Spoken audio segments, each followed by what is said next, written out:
Thinking about buying a new home? Don't do anything until you watch this video.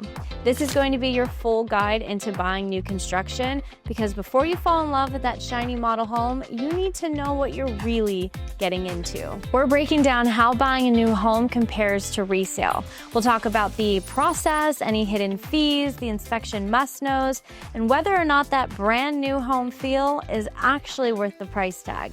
Because at the end of the day, builders have one thing in mind: profit. And stick around till the end, because I'll be taking you inside one of the most anticipated communities so you can get a feel for exactly what you can get here in San Diego.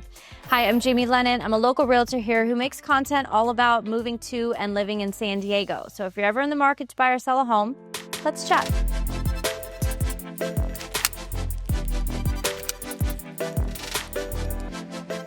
Now, the process when buying new construction is you typically will go into a sales office and then you're going to reserve a lot. You are shown the base price, and everything that you actually want is going to be an upgrade. Then you sign the builder written contract, which is going to be much different than the standard residential purchase agreement that you would sign buying resale. And oftentimes these builder contracts are written up to protect them as opposed to you. There's going to be little to no negotiation. The builder is going to set the price, the timeline, and oftentimes pressure you to use their lender and title company. At times, you can find homes that are move-in ready, but just expect that a lot of the time, there could be a waiting period up to a year before you can move into your new home. There is a deposit with new construction, just like we have with resale homes, but oftentimes this deposit is non-refundable, as opposed to resale, when you can get your deposit back as long as you back out of the deal in your contingency periods. And while the model homes look amazing, because they do, just understand that in order for you to get that version of that home, you're going to have to pay big dollars for all the upgrades. Now, here is where things get real. Oftentimes when you're buying new construction, you're going to be paying top dollar for the lowest quality build. And that's because nowadays builders are building for quantity, not craftsmanship. Here are some things to keep an eye on. First off, are hidden costs. So things like landscaping, especially in the backyard. Also your appliances, a refrigerator, washer, and dryer.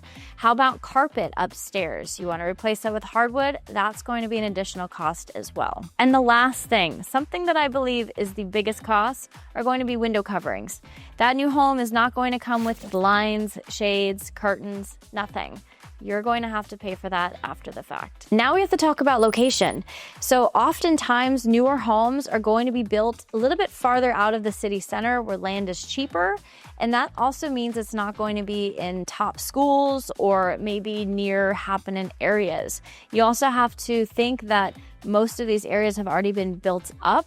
So especially if we're looking at newer master plan communities or larger subdivisions, those are going to take you farther inland. Now, I think something that we can all agree on are that the lots are getting smaller with newer homes. They're trying to build as many homes as possible in a subdivision. And so that means that they're taking space away from your yard. So I think a big complaint that people have with buying new homes are the homes are so close together.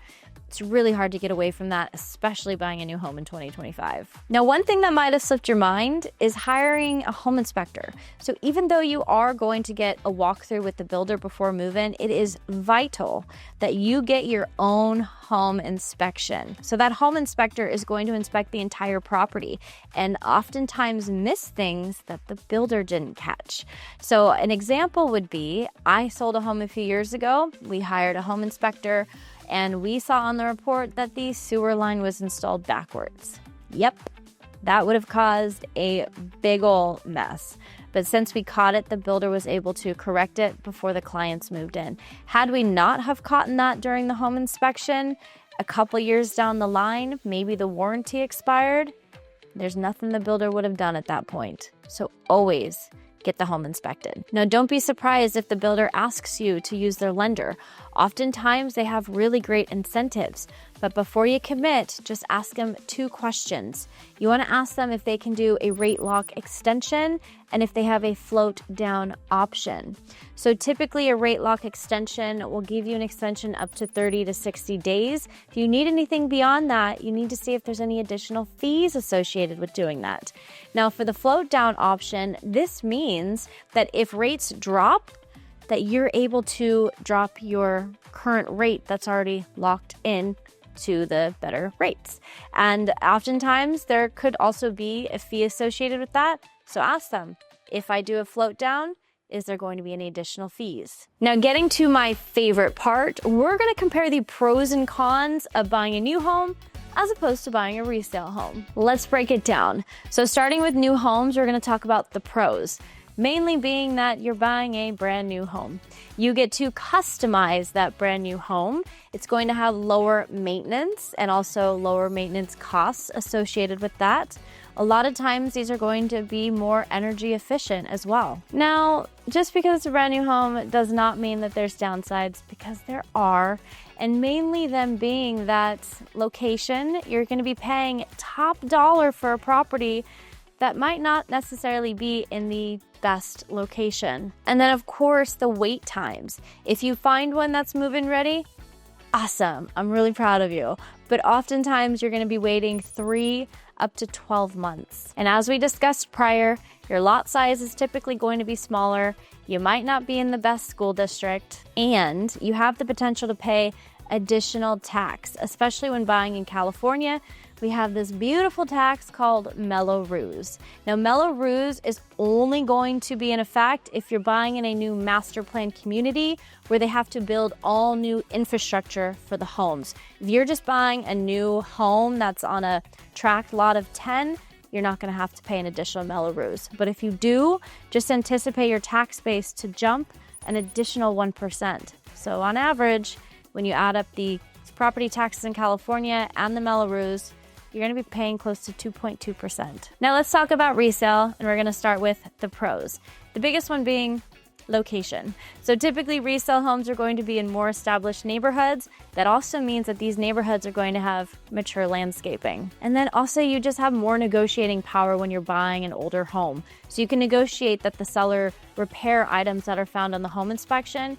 You can also negotiate that the seller pay your closing costs, or maybe even buy down your rate. Now, cons with resale homes are basically that it's an older home. So all the systems are going to be older. Electrical, plumbing, appliances, sewer lines, they all need to be checked before you move into the home. And then mainly, it's not going to be up to code like you're going to find with a brand new build for today's standards. But if you are worried about buying an older home, these are some things that you can ask the seller to see if they've been updated. First is going to be the roof. How old is the roof, and does it need a new roof? Are there any potential roof leaks as well? Home inspector will be able to find those. Next is going to be your electrical and HVAC systems. Have they ever been updated, and how old are they? Also, if they're working properly. Then we want to check our water pipes. And lastly, we need to check the foundation.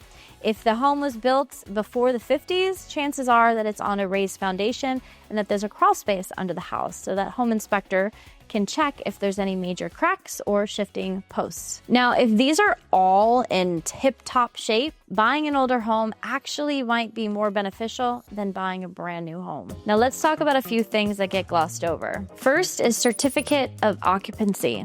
So you cannot move into this home until it has this certification, nor will your loan fund without this certification. Window treatments and appliances, make sure you have those locked and loaded. They're purchased, they're ready to be installed when your home is ready. Nowadays, we just don't have the craftsmanship like we used to. So homes are being built with laborers as opposed to, let's say, carpenters. So they're not as well made as they were back in the day. I always say homes built up into about 1970 are some of the best homes. Nowadays, they're just trying to build as many and as quickly as possible. And that is going to leave tons of room for error. These days, things aren't meant to last.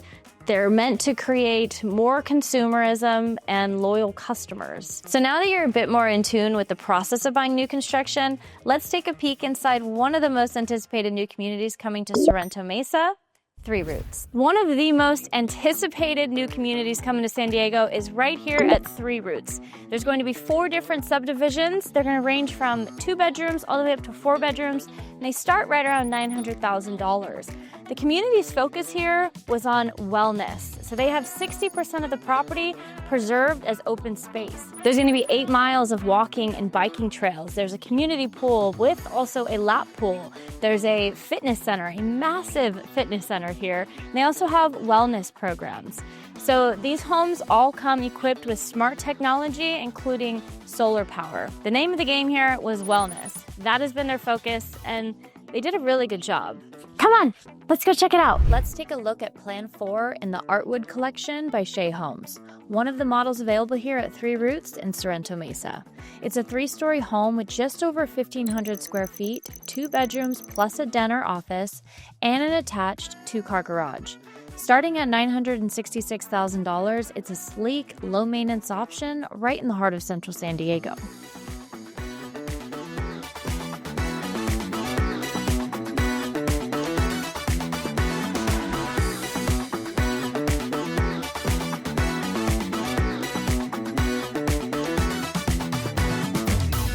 Look, buying a new home can be such an exciting experience, or it can be a complete headache if you don't know what to look out for. If you are in the market to buy a new home or just want to explore your options, just know that I am here to guide you every step of the way. Me and my team want to help you make a smooth move. Whether you're buying now or in a year, know that you can always reach out to us. And I'm going to leave you the same way I always do, friends, and that is to stay classy. San Diego.